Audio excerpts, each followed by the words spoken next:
Our story starts here, in a classroom at Sam Houston Elementary. First I walked in and she just kept staring at me. She didn't know I guess she didn't realize who I was. Darren Gatewood surprises his old fourth grade teacher, Cindy Perales, face to face for the first time in more than a decade. Now, before we get too ahead of ourselves, just know that we skipped a few chapters. It's time to go back to high school. He's the big brother, the oldest of 3 siblings, and he lives up to it at 6'2", 310 pounds, an offensive lineman at Texas El Paso.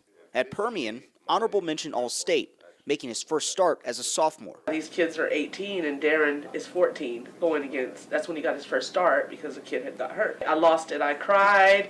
I was shaking, and by the end of the game, when I noticed he could handle his own and he tackled the kid, we were losing bad. But I was like, yeah, that was a 14-year-old all day, all day. Gatewood's now fighting for a starting spot at UTEP.